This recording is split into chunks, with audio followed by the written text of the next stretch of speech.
Maithili express की शानदार प्रस्तुति।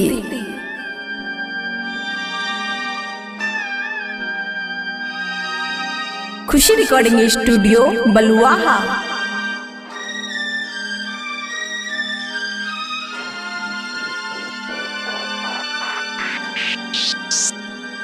इस दिल का क्या कसूर था जो दी है इसे दुखा। दिल में रहने वालों क्या होता है वफा। दिल में रहने वालों क्या होता है वफा। इस दिल का क्या कसूर था जो दी है इसे दुखा। दिल में रहने वालों क्या होता है वफा।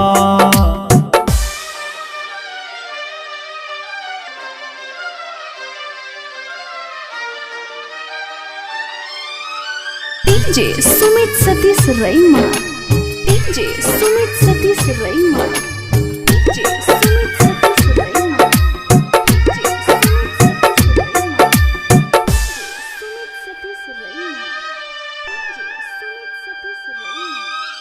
तोड़ दिया दिल नहीं सोचा तुम कितना मुझे सताया। ना सोचा था होगा ऐसा इसलिए तो पछताया। आज ये जाना फूल मुरझाना डाली टूटी हुई है। खुद सता के कहीं दिल लगा के कितना खुश हुई है। इस दिल का क्या कसूर था जो दी है इसे दुखा। दिल में रहने वालों क्या होता है वफा। दिल में रहने वालों क्या होता है वफा। दिल में रहने वालों क्या होता है वफा। डीजे सुमित सतीश रईमा।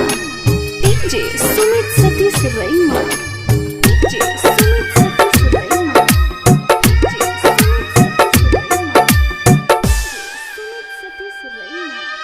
खुशी रिकॉर्डिंग स्टूडियो बलुआहा। जिस दिल पे मरता था जो दिल पर गई वो खाली। अपनों को अपनों ने लूटा आंखों में न थी पानी। इस दिल से किसको पूछूं है पास किसी के उतारे। लग गया रोग किसका कहाँ से लाऊं ये दवारे। इस दिल का क्या कसूर था जो दी है इसे दुखा। दिल में रहने वालों क्या होता है वफा। दिल में रहने वालों क्या होता है वफा। दिल में रहने वालों क्या होता है वफा।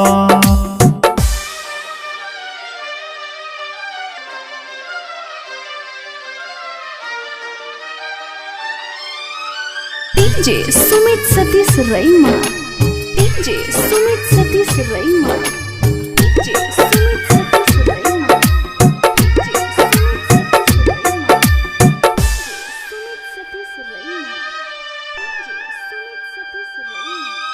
प्यार किया था जिससे मैंने थी वो कोई अनजानी।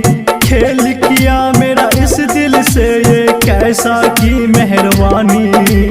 जिसके साथ जीने का सीखा आज है वो मुआई। इस दिल पे छुरी चली गई है खून बिखर तो आई। इस दिल का क्या कसूर था जो दी है इसे दुखा। दिल में रहने वालों क्या होता है वफा। दिल में रहने वालों क्या होता है वफा। दिल में रहने वालों क्या होता है वफा। दिल में रहने वालों क्या होता है वफा। खुशी रिकॉर्डिंग स्टूडियो बलुआहा।